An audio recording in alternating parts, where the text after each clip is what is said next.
Hi, welcome to the BariNation podcast, where we support the bariatric community with humor, humility, and honesty.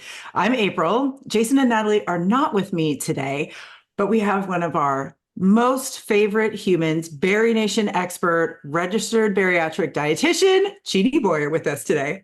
Hi, Jeannie. Hi. Good to see Where's you. that? I know you too. We were just commenting. We're both in fabulous BariNation sweatshirts because this is how we live our life. It's comfortable, it's casual, and it sets us up to have an amazing conversation about a topic that is on everybody's mind in the bariatric community, and that is anti-obesity medication and nutrition for bariatric patients. Mm. So if you are thinking about onboarding an anti-obesity medication, right, a GLP-1, a Zepbound or a Wegovy, right, there's others out there. But if you're thinking about onboarding this medication, or you have onboarded this medication, you're either wondering or that hitting our nutritional goals while taking these drugs can be challenging. So today's conversation is really all about how we as patients continue to hit those nutritional goals that we need to on the medication. But Jeannie's actually really going to go even further. She's going to help us understand how and why these medications work in our bariatric bodies, and dive a little bit deeper into this theory of set point, metabolic set point, right? As patients, if you're post-op, we can see a low weight and then we can bounce back up. It's very frustrating. And we want to understand kind of why that happens.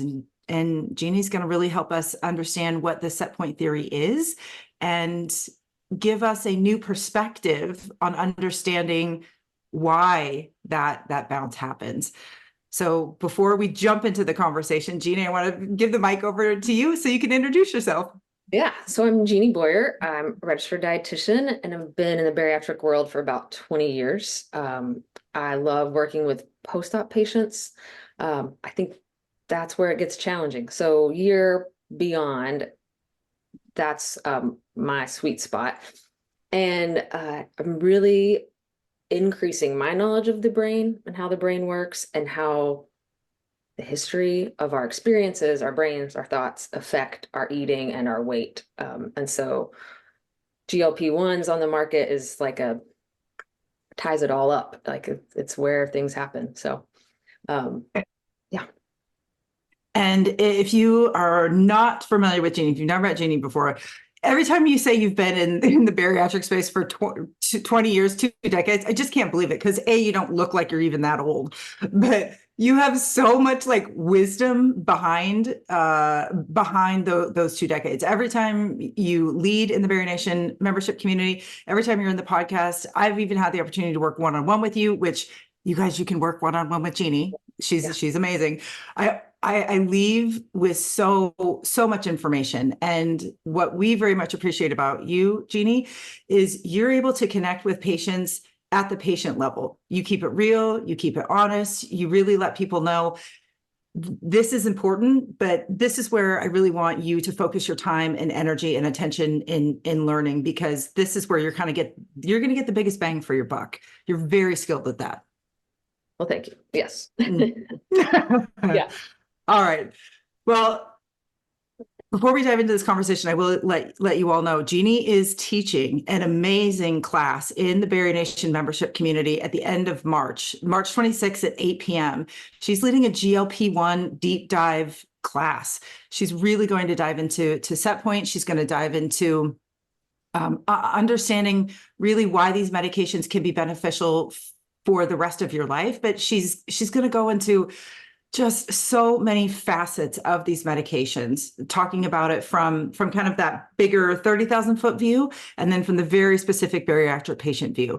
So if you are interested in really learning more about these medications, join the BariNation membership community, sign up, take Jeannie's class. And then she also leads monthly nutritional Q&As and classes in that community. So you have an opportunity to connect with Jeannie throughout the month and ask your nutritional based questions to one of the most amazing registered dietitians that exists in our bariatric community. So join and connect. Totally join. Yeah. Totally join. Yeah. All Not right, just friends. me, but I mean, me as not a patient, as a expert, love just being in the nation and scrolling the feed and hearing what people are saying and the connections. Like, it's much more valuable than just the nutrition knowledge you'll get from me.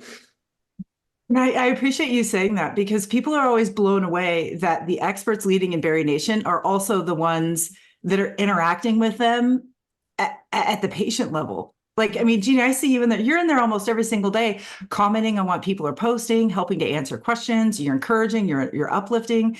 It really is a space where everybody belongs. And even though you're not a patient, Jeannie, you have supported patients for so long. You really understand what we go through on a level that some practitioners just aren't quite as skilled at, because you spend so much time working with, supporting, guiding, leading, uplifting patients. Yeah. You're amazing. You really are. And so is BariNation. I think so too. I think so too. All right, friend. Well, I say let's dive in. Okay, let's go. All right. So if you have been listening or watching to the podcast for a very long time, you know that we like to kind of start at the very beginning and make sure that we're speaking the same language. So today's conversation is about a class of medications called anti-obesity medications. And these medications are designed to help fight and treat the disease of obesity, right? There's lots of medications that fall under this category. The one that you've probably heard most about is Zepbound, which used to be called Mounjaro, or Wegovy, and these are GLP-1 medications. This is the new rage. I myself am on a GLP-1. I've been on one for my gosh, this October will probably be 2 years, and it has helped me lose an additional 50 pounds. Mm. It's been a struggle, not gonna lie. It's been a very different experience than just my surgical one. But the reason I have been able to lose more weight and maintain that weight is in part due to the medications that I've onboarded. And we'll get into that a little bit. But the place where we want to start is, Jeannie, will you explain to us how these medications help people lose weight from a nutritional standpoint? Sure. So first thing, I think the reason these are so sensational beyond just how much weight loss people experience is they work in a different way. Like, they're not necessarily just increasing metabolism or decreasing appetite a little bit. They're working in the brain on what triggers us to want to eat. So there's a couple pathways. Don't ask me to like say the words, just say the letters. POMC. So this is a pathway that tells us like we need to eat less and store less. And some folks, that pathway works great for them. They could walk down the sidewalk and smell Krispy Kreme or whatever and be like, oh, it smells good, and keep walking. But others there's a different pathway that kind of sends a signal of store more, eat more. And that's more active with people with obesity. These medications help that first pathway work a little stronger, be more active. So you hear people say it like reduces the food noise in your head. It affects like the drive to want to eat. Another way it works is it delays or slows gastric emptying. So food stays in your stomach longer. And so that is good, like you're full longer, but that's where some of the challenges come in with meeting your nutrition goals while on these medications.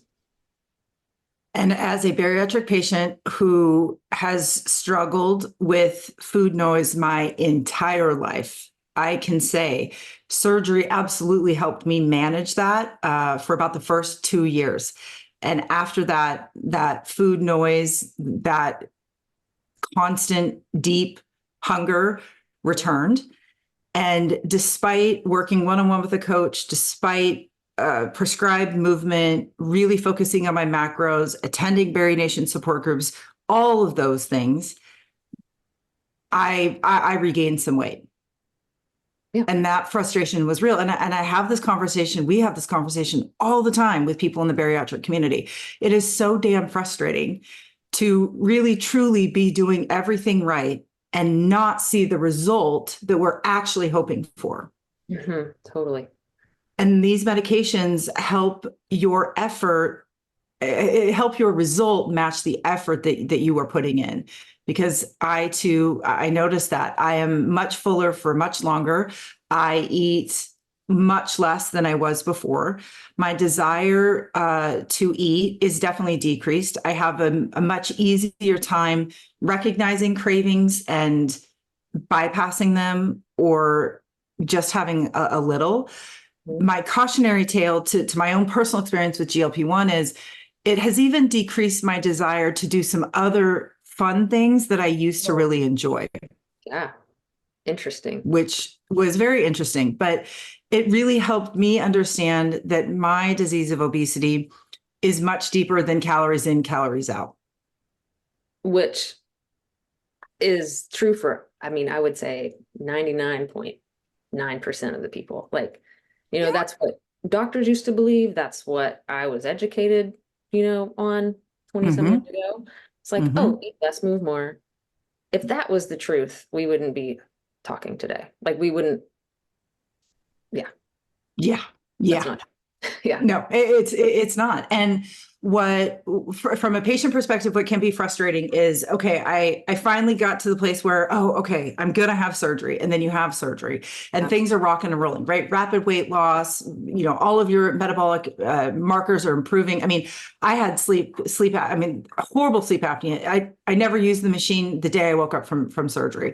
A1C, totally normal. Cholesterol, normal, right? Like all of these things that were going to lead to other issues in my life were reversed by bariatric surgery, including that desire, that hunger, all of that stuff.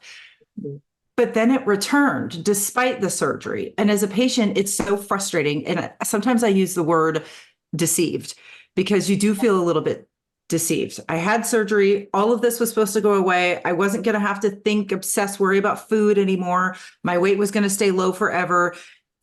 And you're telling me that's not true? Right. Mm. Mm.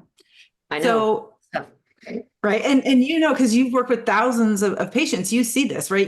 People get to that low weight, you hit just this awful realization that surgery is not going to be enough. And you're frustrated. And that frustration, that feeling of deceit can really push us to make decisions that are not necessarily aligned with our bariatric life. And that's why you see such high rates of significant regain among patients. Yep. I can tell you these medications offered me the same hope that I felt and experienced when I made the decision to have surgery and when I had surgery.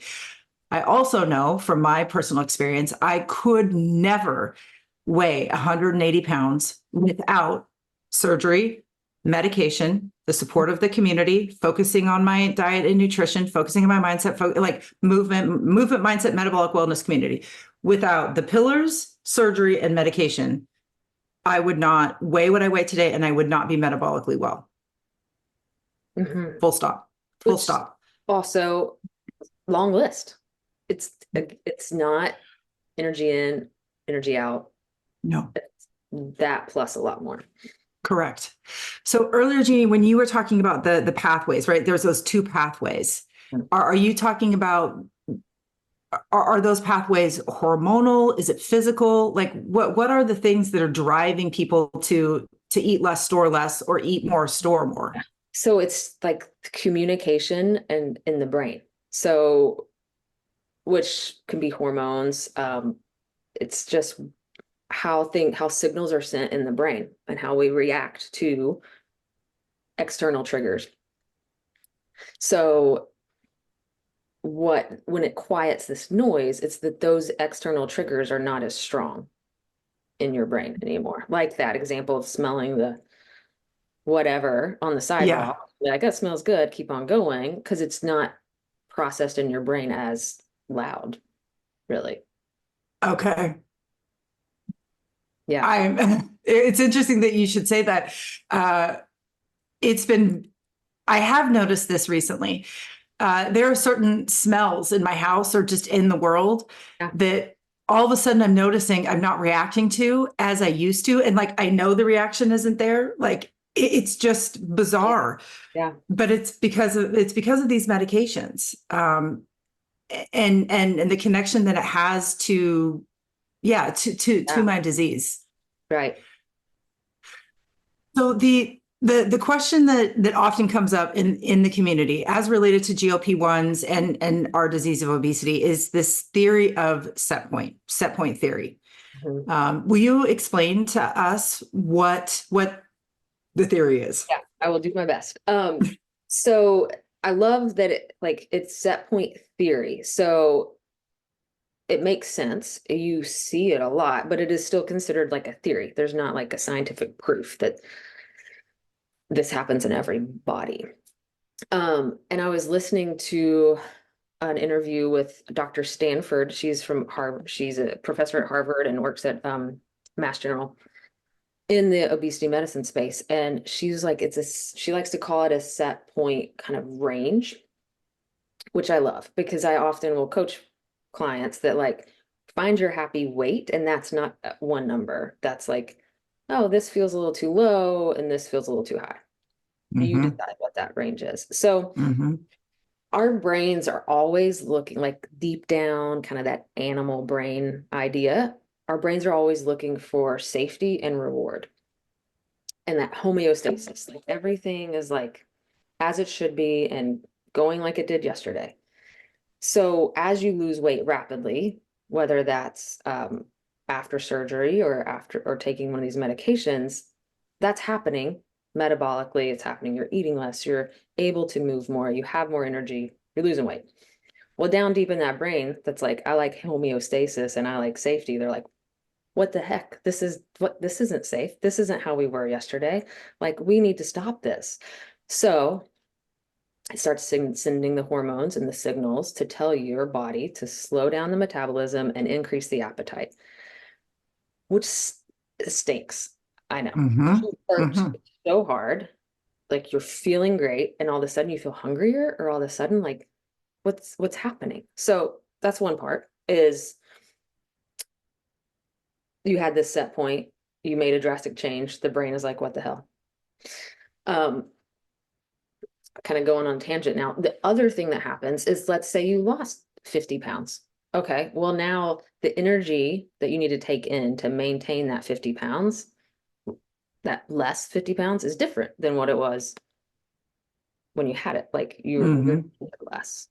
And the exercise that it took to lose 50 pounds has been done. It's going to take more to lose more. So if you stay at the activity and the energy that you were when you started the medication, then you lose 50 pounds, it's not as effective. I feel like I need to draw a chart to explain that, but that's another part that I think people forget is like, oh, now I weigh less, so I require less. And that's even though you were eating less all along.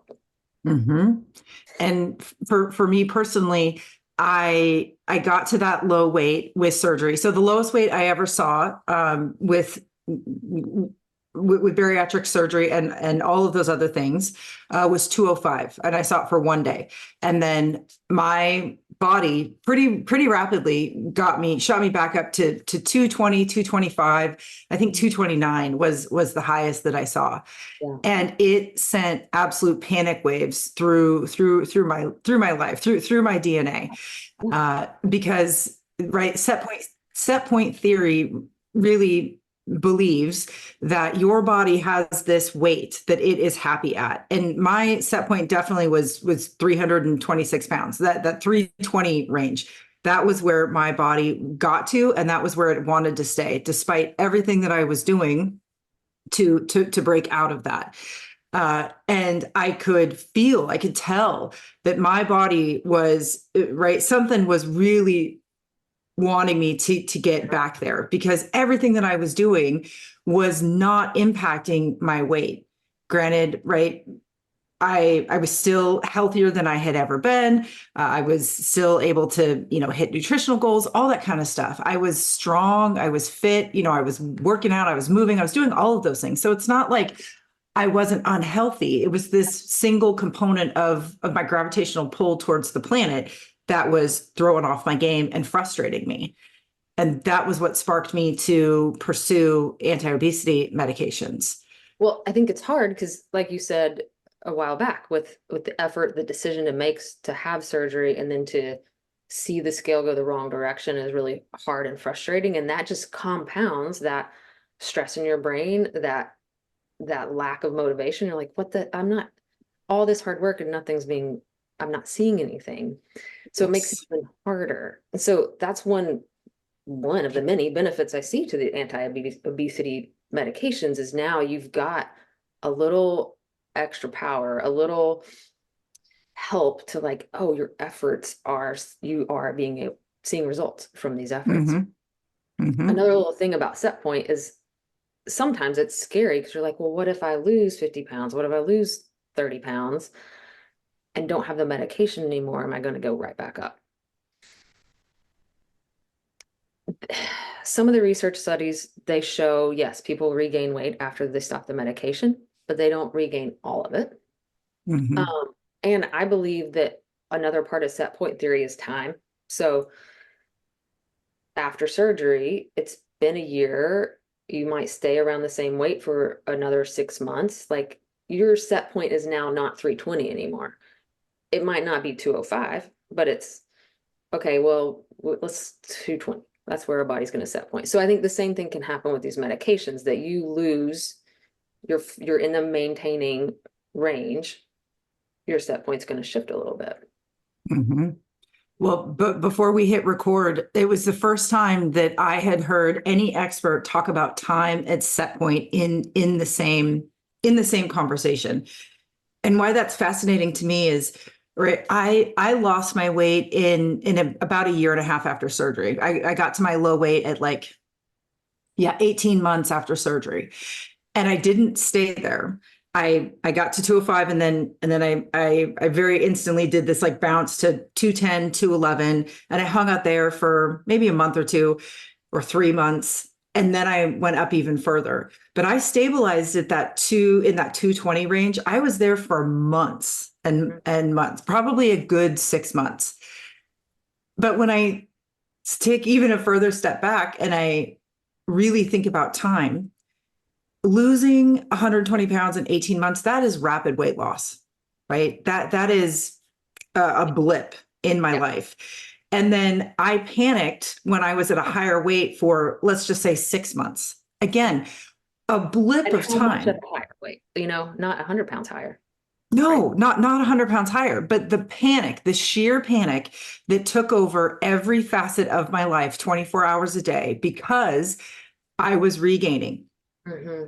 I did not give, I probably didn't give enough time to my body or to the situation, to the disease, to really have it. I guess I don't even know if stabilize is the right word. But as a patient, and I'm speaking from my own patient experience, that panic was so overwhelming. It was so all consuming that I couldn't do anything else in my life because I was absolutely terrified that I was going to get back up to 326 pounds. Yeah. Oh, yeah. Right. And I know you see it too. It is absolute panic and terror. Yeah. And that just add that to everything that's going on in your brain. And yes. And then it makes it even harder to lose weight. It does, right? Because now stress response is going and cortisol is happening and oh my God, right? Because it's so hard to like stop that shame and that holy feeling. Yeah. But that first step is going to help you lose weight. But it's so hard to be like, how can I not stress about this? Like, yeah. so right. something Because I work with patients is like, okay, yes, show me what you eat. We'll talk about that. But also like, let's tackle this stress component. It's like what's happening in your brain.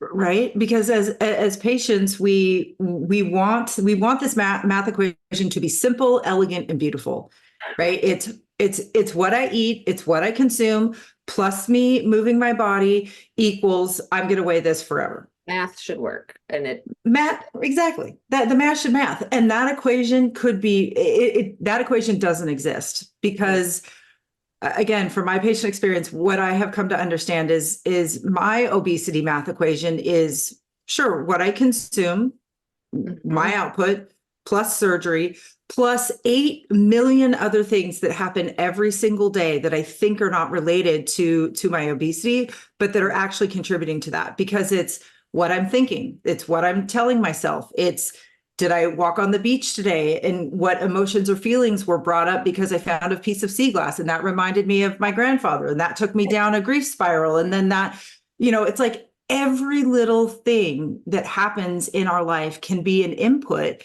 that is triggering part of that disease, right? The obesity equation is, it's not simple. nobody. It is. Whew. I remember, what was that, trigonometry in high school? It is beyond trigonometry. But yeah, like you think input, like people think calories in, calories out all the time. It's still common out there in the world that, oh, this is, why don't you just eat less? Why don't you just move more? Like, it's not that simple. Like the input is not just apple versus Snickers bar. Like you said, No. it's the thoughts, it's the things that come across in your day, it's what people say, it's stress, it's sleep, it's other medications, it's complicated. It is very complicated. Yeah. And Yeah. each individual is different. Like I'd see the sea glass and think of my grandmother and like get a little joy, Right. But for It, you, yeah. Obesity is sometimes it really amazes me at just how little is known about a disease that impacts so many people. Mhm. But it's hopeful to me that, right, we have bariatric surgery, which is the most effective treatment for the disease of obesity. But like every other disease out there, a single treatment is not going to be the cure, is not going to be the treatment. It requires so many. Seem to think that that's it with obesity. But think about like kidney disease, heart disease, high blood pressure. Like it's not just, there you go. You don't need to think about it anymore. Yeah. Well, and my theory on that is obesity is still very much seen as a personal problem, as something that somebody is doing. And the solution to that then is just to become a better person, right? And it's not further from the truth as somebody who has suffered through it. And I know you see it every day, Jeannie, working with patients. And part of this solution, I mean, part of the math equation when it comes to obesity is understanding that it is not a you problem, right? Obesity is a disease, not a decision. Dr. Eric Smith gave us that great line, right, in a podcast. But what is also true is that once you acknowledge you have the disease of obesity, you have thousands of decisions that you do need to make every day when it comes to how you treat your disease. Right. Which is true of any other disease if you think about it. And so that might sound harsh, but I think it's empowering of like, okay, here's my diagnosis. Here's all my treatment options. Yep. Yes. Yeah. And what I have personally experienced throughout my bariatric journey, surgery and medication, is that those two big tools help me make decisions throughout my day that are better aligned to treating my disease of obesity. Because when I was not on those medications, it was very difficult to make decisions that were aligned. And now that I am on medications, it's much easier for me to make those decisions. Where I struggle as a patient currently is ensuring that I actually hit my nutritional goals, right? Because my desire to eat is less. I just physically, I'm fuller. It definitely has changed the landscape. I very much feel like I am a freshly post-op bariatric patient, even though I'll be 5 years post-op this summer. Yeah. So what can we do, Jeannie, from a nutritional standpoint to ensure that we are still taking in what we need to take in to be metabolically well on medication? There's a huge challenge with these medications. Like I've seen it.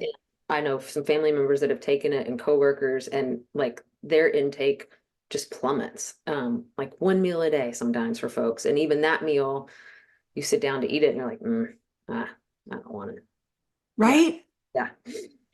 So a lot of what I'm going to recommend will sound familiar to like early post-op days, but you really want to you most likely will need to reduce your portions and increase your frequency.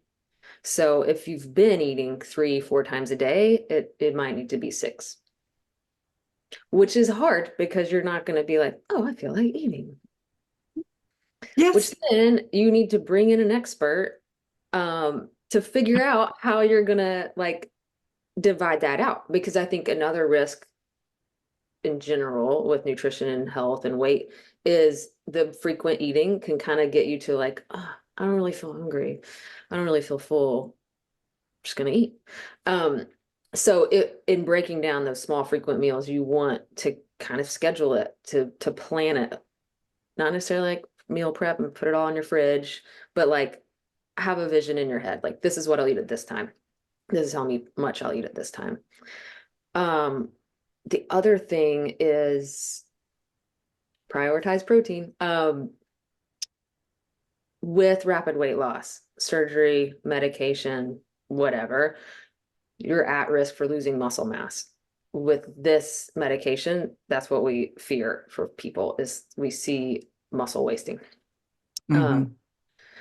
So you really gotta like focus on the protein, make sure you're getting enough. And the people, I was asking actually some of the providers I work with about their experience with the meds. And one was telling me that people that are really successful and kind of are able to maintain well when the medication is stopped have really done a good job at muscle maintenance of like keeping their muscle up as they're losing their fat. So eat small, more frequent, more protein. You should be taking your vitamins, so keep doing that. Right. Some of the problems people come across, nausea, vomiting, constipation, diarrhea. Those are, I'd say nausea and constipation are the ones I hear about the most. Things that help with that is sometimes things just need to be cold. Like not these fragrant, warm, multiple spices, like they sound great, but maybe for a while on the medication, you just need something cold. Right. And something simple. Exactly. Yeah. Deli turkey and some cucumbers. Like, yeah. The other thing is you could play around with what you eat on injection day and on those next 3 days. That's usually when the symptoms are the worst. Yeah. Eat well that morning, take it in the afternoon, plan to have those bland cold foods for the next 3 days. That can be helpful. I've definitely noticed that there on the day that I take my injection and then the next day or two, it is definitely a different experience than throughout the rest of the week. Yeah. What has been a real struggle for mine, and I don't, well, it's related and it's not. 3 weeks ago, I tore my calf muscle. Yes. Out of nowhere, doing the exact same thing that I've always done on the treadmill. This is a lifelong issue for me. I've always had tight calf muscles. This isn't anything new. But what that experience taught me is that I have absolutely stopped paying attention to my nutrition on my GLP-1. I went through a really rough patch in December at a personal level. I lost my grandfather. My husband got reassigned and is out of state working, just all kinds of stuff, right? Just turmoil. Yeah. And that moment absolutely arrested my thought process when it came to kind of taking care of me. But what did ramp up was my movement. So all of a sudden I was moving more frequently than I had in months. And my nutrition absolutely took a backseat. Coincidental, I'm sure, but in the back of my brain, the very first thing I thought of was you have not been eating enough to sustain this life that you want. And for whatever reason, the universe and my body was like, hey, then this is your signal to like absolutely start paying attention to it.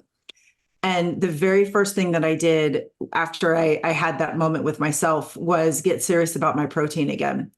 And I'm not a person who likes to enjoy pre-done shakes and Yeah. things like that.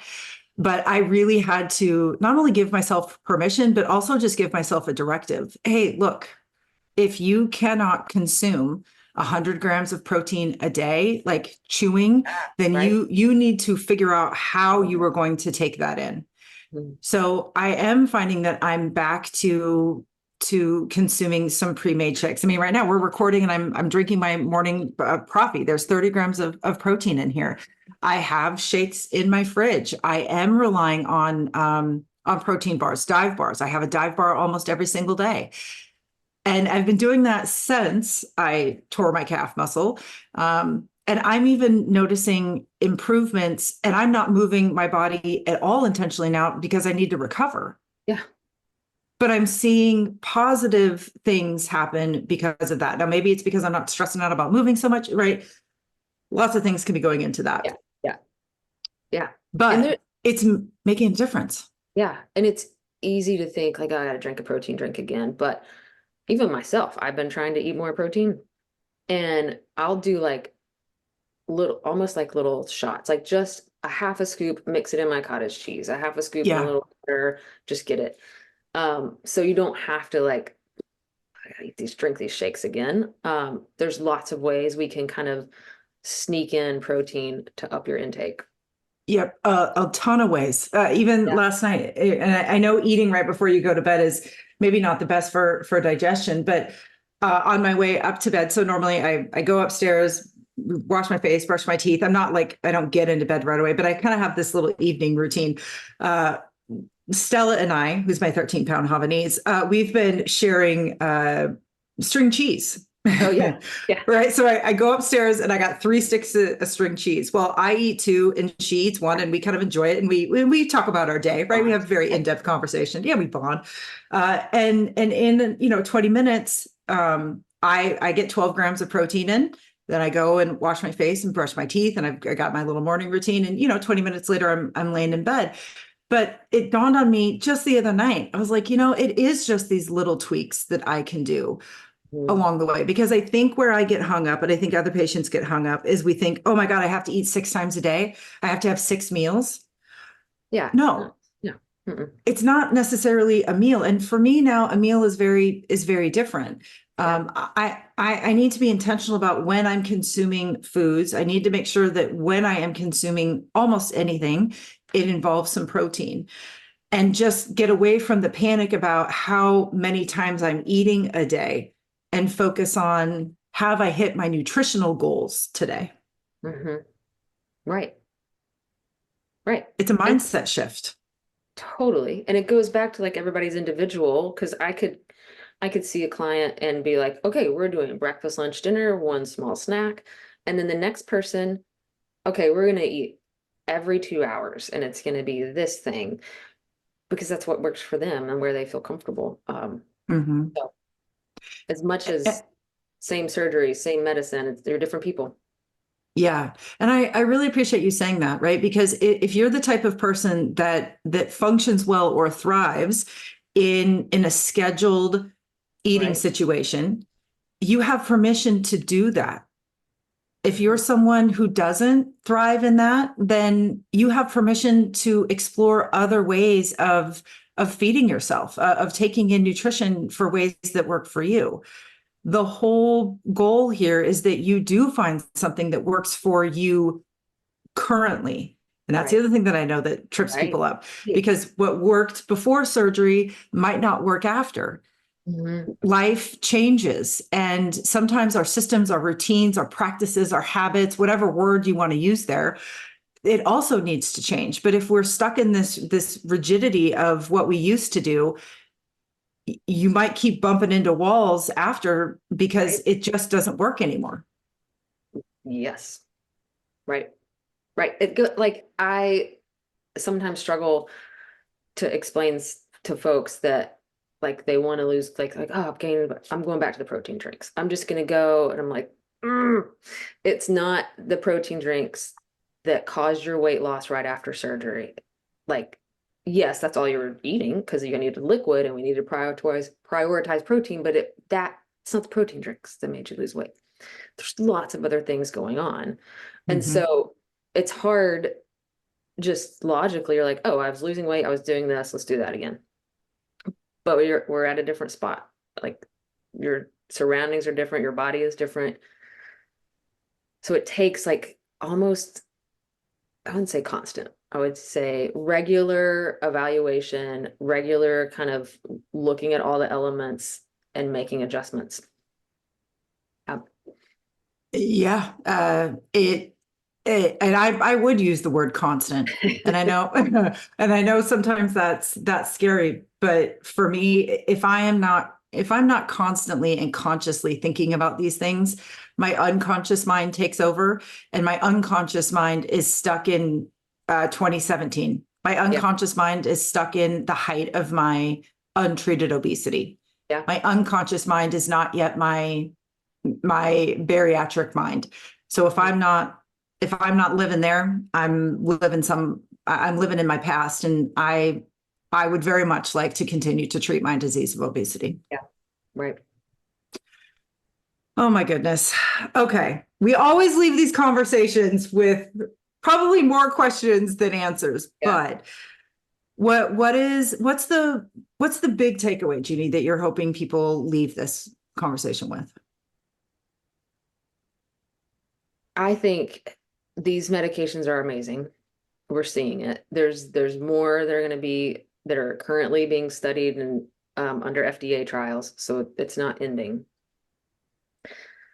But there's still not the magic bullet. Like it still takes the work, it still takes the evaluation, it still takes like figuring it out for you. So if you're considering one, consider all that comes with it, I would say. Ooh. Oh, that just gave me chills. Yeah. Dang. Yeah. Which we will talk about all that comes with it in my class at the end of the month. Oh, look at that. Look at that. Oh, I so appreciate you saying that. And from my patient brain, I went into surgery thinking it was just going to be one thing, even though I was told, well, there's going to be lifestyle changes and you're going to need to do these things. You don't know what you don't know until all of a sudden you realize, oh my God. And I didn't understand what they meant by lifestyle change. I know so now. Yeah. So, right. Yeah. So if you are a bariatric patient and you are post-op, really think about what Jeannie just said. Consider all that comes with it. Consider, really put yourself back in that freshly post-op brain when you realized, oh my God, what this means is all of this. Yeah. Yeah. Medication means all of that. And again, from my lived patient experience, if I didn't go through the bariatric process, the surgical process first, if I wasn't heavily involved in a bariatric community, if I wasn't connecting with experts like you every single day, medication would not be successful. Mm-hmm. I see that. I see that people that come in our clinic get the prescription, don't see them again. And when I do see them again, it's not great. Yeah. It's not great. It is not great. So I very much appreciate you calling the importance of consider everything that goes with it, not just the thing. Yeah. Yeah. Wow. Dang. Every time, Jeannie, every time you leave me just questioning everything, but you also leave me inspired and very hopeful that I can figure this out. And if you're listening or if you're watching this podcast, I hope you are also leaving this conversation inspired and filled with hope, because the disease of obesity is lifelong and chronic. It will be something that you will have to manage your entire life. Mm-hmm. But there are people, there are practices, there is a community, and there are options out there for you. It does take you tapping into them and pursuing those options and really living that life every single day. But the reward for that is this feeling of hope, is the knowledge that you can continue to treat it, that you can fight back, and that you can be metabolically well. Mm-hmm. It's possible. It's possible. 100%. Jeannie, where can people connect with you if they would like to? You can just email me, simple, Jeannie@jeannieboyter.com. If you're a part of the nation, you can message me there. And you can follow me on Instagram and Barry Success RD. You should find me there. Yeah. Yep. And we'll make sure all of these are linked in our show notes. And truly, friends, if you're listening or watching this conversation and you're like, oh my God, okay, but I just want to ask her this, or you are looking for a safe place to actually practice this. So to continue to hear this type of education, to have a safe place to ask those questions, to practice what you want to try, and then do the work in community, join the BariNation membership community. It is this conversation times 100 with other patients and experts 80 times a month. Not even joking. We have 80 of these type of live supports that happen in the community with experts, with peers. And you get to tap into as many of those as you would like, right? Your membership is unlimited. So if you want to connect with Jeannie every month, if you want to connect with Laura, if you want to connect with Tamisha, if you want to connect with everybody that we have working in BariNation, you can do so every single day. Yeah. Which is pretty amazing. Right. It is. Oh, Jeannie, thank you so much for joining us today. Thank you for your expertise, your knowledge, and just for being who you are, because you truly are a rock star in the bariatric community.